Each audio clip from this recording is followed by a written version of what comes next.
This video is about Person and Act, which is a book written by St. John Paul II, and it's a book which can be interpreted as an ontology of the human being. I'm going to present the bare bones of this ontology in what follows, and it's useful to mention that Wojtyła was part of what I call the Munich-Göttingen Kraków school of realist phenomenology. This was a group of philosophers who started in Munich. Max Scheler is the most important member of this early Munich group. It then moved to Göttingen, and here Roman Ingarden and Edith Stein are very important members. Husserl was, of course, the leader in some sense of this Göttingen group, since he was the founder of phenomenology.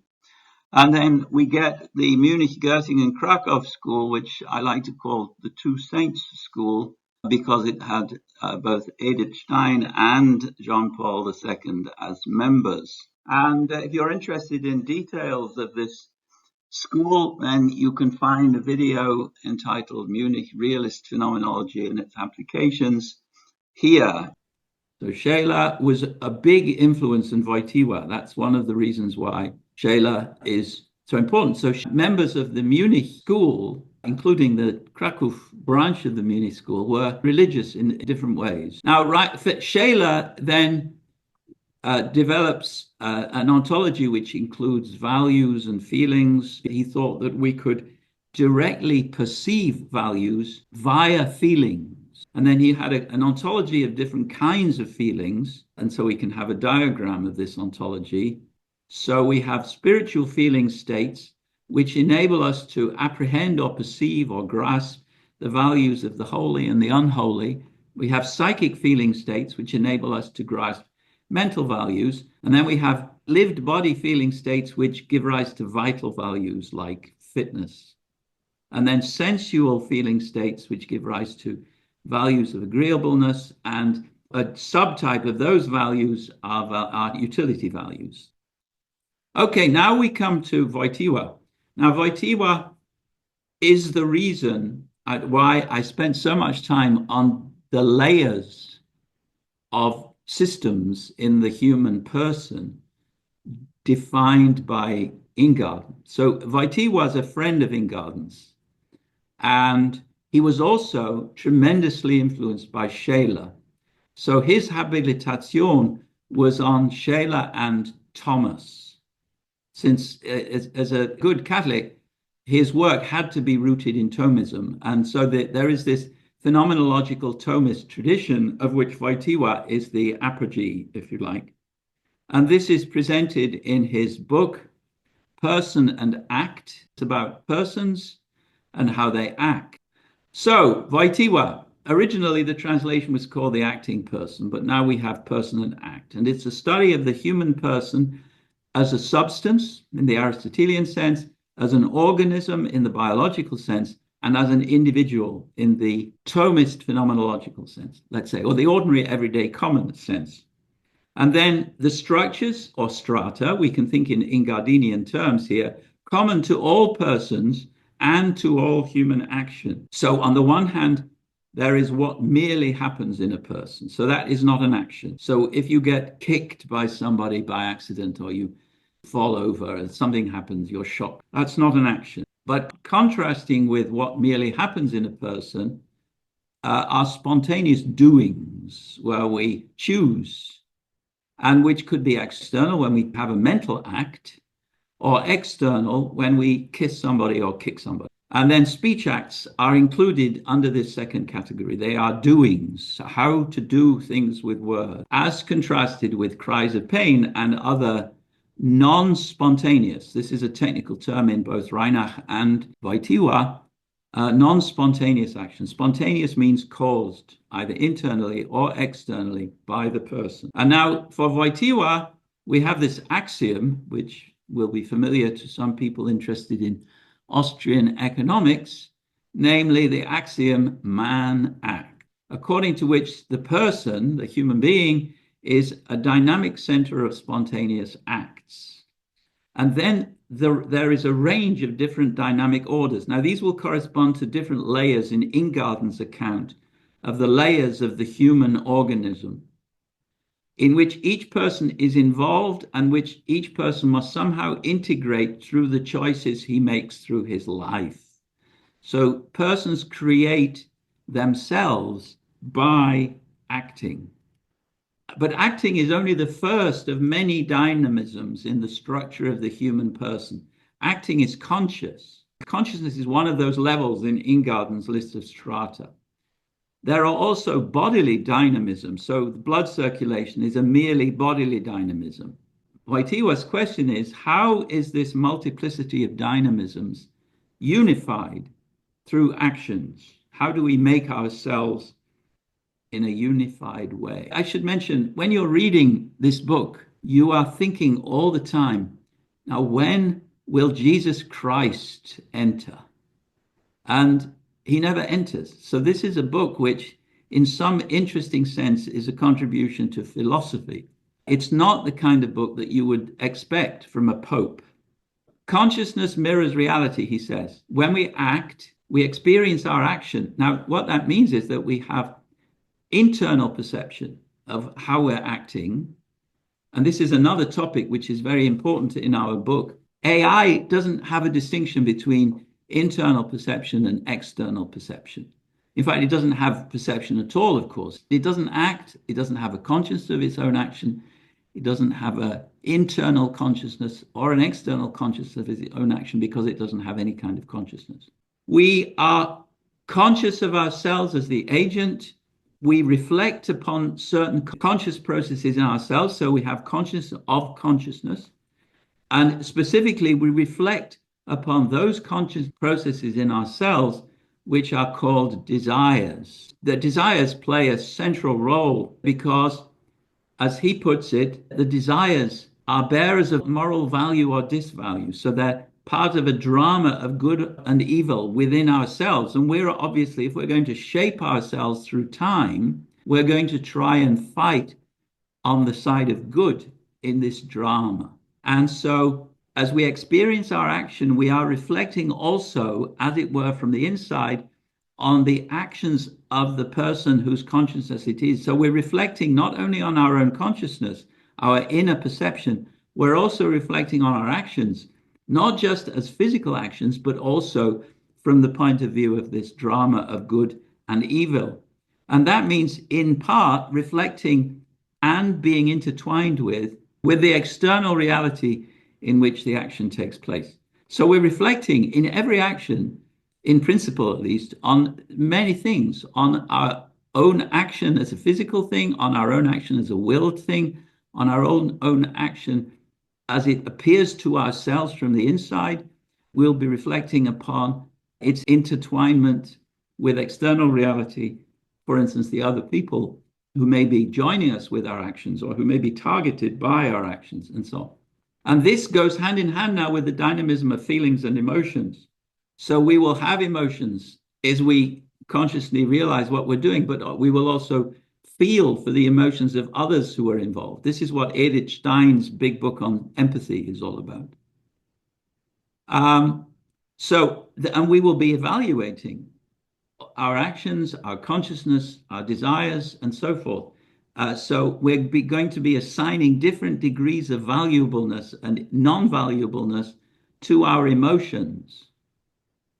And our cognitive consciousness can grasp these same values and reflect upon them. And then that's where we get the task of bringing about a unity of the person through diminution of the strife to which our awareness of values would otherwise give rise. So we're trying to compress the range of the values that we feel, both in ourselves and in others, so that there is a lesser and lesser conflict between the values that we experience. And then some people are over-emotionalized, which means that their consciousness is confused. So that consciousness loses out. We get so angry that we're not thinking about what we're doing. And then, as Wojtyła says, the person as unity disintegrates. We're no longer holding it together. And then there's freedom. So every action, he says, involves in principle an experience of freedom in principle. And if you get really angry, of course, you lose that experience of freedom. And of course, we don't know what freedom is. We don't even know, and this is another theme in our book on AI, we don't know if we have freedom, but we certainly have the experience of freedom. But we don't understand where that comes from either, if we're thinking about the physics or the neurology of the brain. So, but Wojtyła knows a lot about the experience of freedom, and he's thought very deeply about the experience of freedom. And so, in order to have the experience of freedom, you need, he says, a relatively low degree of emotionalization of your consciousness and a relatively high degree of integration of your personal experiences. Because to experience freedom, you have to experience the I may, but I need not. And he says only such a person is free. So I think Jobst and I would say only such a person has the experience of freedom. This experience presupposes self-possession. And self-possession presupposes the cognitive awareness that my decisions are contributing to the integration or unification of my person. So this is a pretty tough demand if you want to have the experience of freedom. And then he goes on. I think I'm going to be summarizing Wojtyła for the next few minutes. So you can be living in error. So in order to have the experience of freedom, you have to have a reference to the object which elicit your actions. You have to be living in truth, as he would say. And what that means, of course, has to be worked out. So there is a dynamism which makes us consciously aware and receptive to value in the outer world, constantly choosing and deciding, moving in this way and that in relation to outer objects. But then there is a similar parallel dynamism in the inner world, and this is the big jump in the whole book. This is a receptivity to inner value, which is called conscience. So we haven't talked about conscience yet, but it's conscience which serves to control the goodness or badness of our actions. And of course, a confused consciousness, a horrible anger which breaks the unity of your consciousness, cannot experience conscience. Conscience serves to control the goodness or badness of our action. And he then says it serves to control the degree to which our acts of will are such as to respect the truth. And that's another big step in the book. So this is Wojtyła's solution to the mind-body problem. So the mental and bodily dynamisms are brought to a unity on the higher level constituted by these dynamisms of human action, dynamisms of conscience, and of all the other things I've referred to. And I'm sure he doesn't mention Merleau-Ponty, but it does correspond to a lot of what Merleau-Ponty has to say when he's talking about the cultivation of bodily skills through work and practice. So a skill like swimming or piano playing is acquired through lots of practice. And Wojtyła is saying that we can acquire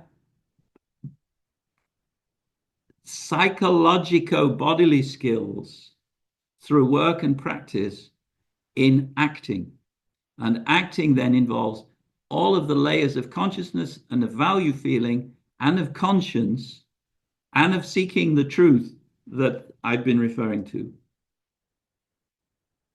So, and Wojtyła says all men, and he means, of course, all human beings, have the ability to use consciousness in order to distinguish truth, conscience, in order to distinguish truth from falsity as far as their own acts are concerned.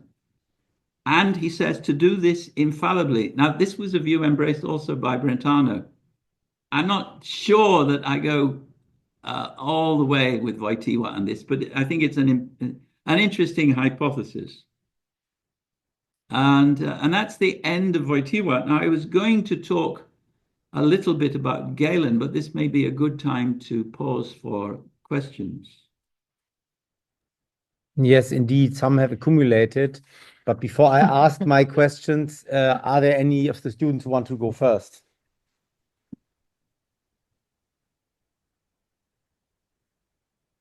So maybe I give you some time to think and ask one of them. So if you go back 2 slides, Barry, the first question concerns Wojtyła. So most of this is totally Schelerian, right? To be honest, and the whole thing with the acts and the person, but this here is very interesting because it's Thomistic. So that someone who is living in error is not free. This is very, very. You don't find this in Scheler, and you don't find this in the Protestant philosophical tradition, because Protestant thinker would say that we all live all the time in error. Yeah. Right? And then we could never be free. And so this is very interesting because it supposes, and it's very Catholic, because it supposes that you can live outside the error and can become free. And the same applies to what is said on the next slide, that you can climb up the ladder of virtue, which also an idea from Thomas. So just as a comment here, I think that's the most interesting part, because here you can see how Catholic ideas are fused with phenomenology. I find this quite fascinating. Because, for example, it's a typical phenomenological idea that you can cultivate bodily skills, how Melo describes it, and you have this also in Scheler a lot. But that you can also practice virtue is unthinkable from a Protestant perspective. So this is very interesting because it is so Catholic, and that so in a way here Jesus enters the book. Also when you go to the next slide. And it says that conscience can always, yes, this view is also very Catholic.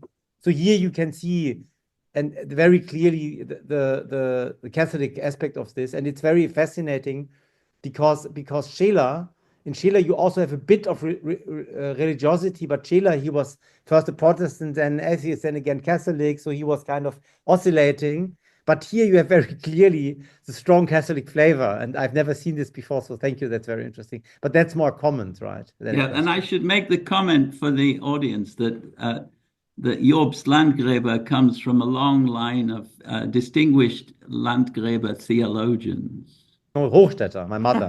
Hochstädter, okay. So yeah. Okay. Yeah. Wow. Yeah, that's true. So now the real question I have is the following. So that refers to Ingarden. So Ingarden, I think, attributes to idealism that idealism sees entities as created by the mind. And then he says, but then they can only be schemata, but they are not, right? Now, I think that certainly in Husserl's transcendental phenomenology, there's still the givenness through intentionality, which is not at all saying that we are inventing the things. But even the late Husserl, Erfahrung und Urteil, one of his last texts he wrote, he describes very clearly, for example, variational intentionality as giving rise to fulfillment. And so I don't think that this attribution applies at all to Husserl, because Husserl was very much aware. So it applies only insofar maybe to the part when Husserl highlights the importance of human mind for the formation of contents of the mind. But that's still not an act of invention, like the author of literary work of art creates a schematized version of a person that lacks a lot of contents because it has all these Leerstellen that Ingarden describes. So I think it's unfair to attribute this to Kant or Husserl. But of course, you can attribute this to the radical poietic idealists, right? Like Schelling or Hegel. But it's certainly the realist, critical realists.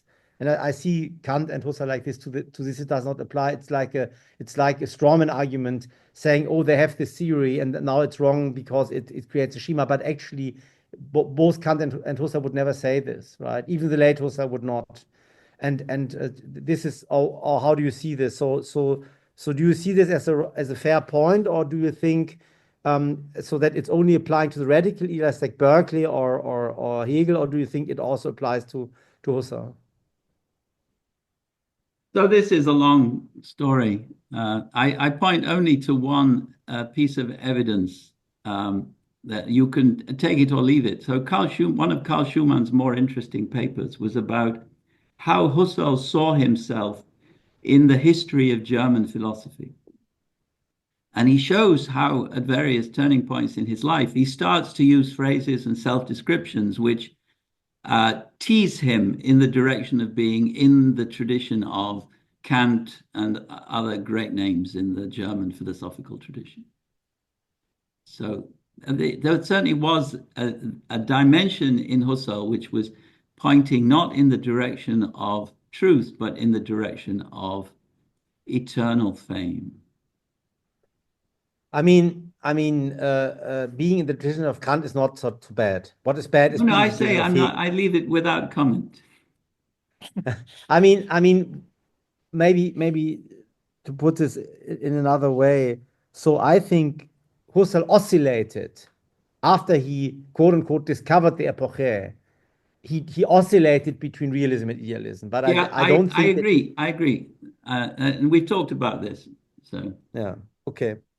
Good, but I don't think that the argument that you summarized applies to him. It applies certainly to radical idealists. Yeah. But not to him, because Husserl was certainly not a radical idealist. Otherwise, I said well, it. except okay, Ingarden saw it as applying to him. Okay, and with this, I would really disagree. Yeah. Okay, now any other questions now related to this segment about Ingarden and Wojtyła? Yes, please come here. You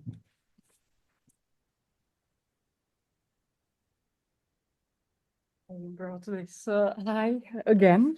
Yeah, hello. It's a very short question. If you could describe more, I was amazed by the sentence that you said about reading literature and books, about people being qualified for reading. Yeah. And also about the word, I needed to write it down because I do not know if I understood it right. And also about the work of music, that there was on the slide written that it is nothing. And I don't know if I understood it right in which sense, if you could draw more. It should have said the work of music is about nothing. About nothing. It may be that so I have a misprint there. So that's the music question. With regard to the readership question, that is truly a weak point in Ingarden's approach. So Ingarden was very old-fashioned. He believed in a world where civilization would train people in school how to read, and where literary critics would help to enhance the readings that people engaged in when they were engaging with literature, and where the range of kinds of literature was radically narrow. Basically, the 19th century novel of manners is Ingarden's paradigm for what a work of literature should be. So it should be written in such a way that we can all follow it, that it follows human emotions, which we can all recognize. It has all the characteristics of a good novel. It has a well-rounded ending. It leaves messages for that we can profit from, and so forth. So Jane Austen or something like that.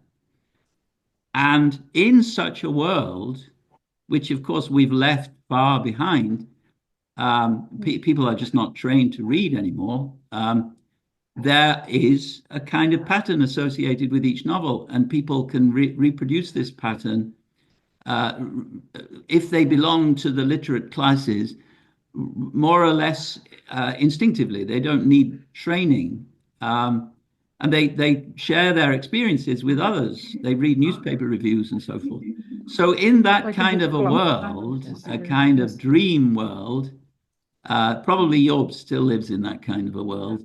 I would like to comment on this a lot. Yeah. So basically the tradition to which Ingarden refers is very long, and a very prominent exponent is Stendhal, who wrote Wojtyła and Chartreuse de Parme. These are two novels in the sense. Barry gave a British example. I'm giving a French one. And I would give you Mann ohne Eigenschaften. Yeah, but but that's actually not at all in the scope, because that's a bit plot. tricksy. Yeah, but let me finish. So, and Stendhal, at the end of La Chartreuse de Parme, which is really an absolutely great novel, it says in English, it's written in French, but it says in English, to the happy few. And what Stendhal wants to say by this is that most people will not be able to read and appreciate this novel, which is true. So he believes in an eliticist view of readers, that only some readers can appreciate this high work of art. And it's one of the top 20 best novels ever written. It's a super subtle work of art, full of wonderful pictures and ideas, great characters. And also, for example, he describes the Battle of Waterloo. But it's described in a totally modernist sense. The participants themselves don't know what's going on. So it's a very, very good way of how it must be to be in this battle, right? It's a super modern view of this battle. And this is just an example. It's full of this. But what Ingarden is pointing at is that there's only certain type of readers can appreciate this. Most readers will be bored and put the novel away. And so the people who are able and willing to, the happy few who are able and willing, they create the eternal life of these works of art by reading them and talking about them. That's what he means. And I think this still exists, Barry. However, in our mainstream culture, had been to a certain extent pushed aside, right? But I believe it still exists. What is the name of the novel? La Chartreuse de Parme. The Charterhouse of Parma. Yes. Yes. Okay. And you could also, I think, if you want to read a simpler one, it's also it's Red and Black, which is which is more known, but La Chartreuse de Parme is more sublime. But and I'm giving this example because this is the mentality of how Stendhal saw his readers and so on. And I think this still exists. These happy few still exist. There are at the moment, however, not anymore so much. Very few. No, they are not so much dominating. In the time of Ingarden, they dominated the public discourse, right? So think of all these figures who wrote the feuilletons of the European journals, right, at that time, and they were very much, there was a community of intellectuals that was very different from today. And that's where this is coming from. So I don't think it is outdated, Barry. There is still the feuilleton in Germany. Yeah, you can forget about it, unfortunately. Now that, for example, now you can read lengthy articles and Kant was a racist there, so I'm not reading it anymore. That was it. I am going to write a novel. Good idea. Any other questions, or shall we move on and do another philosopher of the school with Barry's help? I may have still like a comment, then maybe a question, but the comment is that actually talking about this theological aspect, that there is one also interesting dimension of a difference between Protestant and Catholic understanding of original sin, the kind of effects why humans are flawed. So whereas in the Catholic tradition, it does not actually go into the cognitive part. So humans are capable of truth, and so they can get to know the truth, even though they have problems with affective will and emotion, sensuality, and so on. But in the Protestant tradition, it goes both in the affective aspect. So we are living in the sin, we cannot improve, but we are also incapable of truth, actually. I know that's actually Luther would say that this is basically out of scope. So he would say, if you are possessed by evil, then you cannot see the truth anymore, right? Exactly. But he would say that the question of truth and falsehood in the sense of lying, this is still in scope of theological thinking, but philosophical question of truth and falsehood are out of scope. So he makes it very clear. So he eliminates all philosophical questions from his thinking about the relationship of man and God, which is very Paul-like, because Paul also rejects all of this. He only concentrates basically on the cross and the resurrection and how it defines our relationship to God. And all the philosophical things get excluded, whereas the Catholic tradition, since Plotinus and Origenes, has merged philosophical perspectives and theological perspectives. And true Protestants reject this, and they say, no, the question of truth and falsehood, lying is a different thing because it's interwoven with emotions. It's about when it's everywhere with facts, But truth and false in the philosophical sense are separated in Luther's, and that's a big difference that it's hard to understand for Catholics. And I'm not saying this ironically or out of a feeling of superiority, right? But Protestants, Luther has purged this out, like he made the church is ugly, but taking away all the nice stuff that you have in there, right? He also made theology ugly, in a way, because he took out all the fun stuff that you Catholics have in. So it's a very dry affair.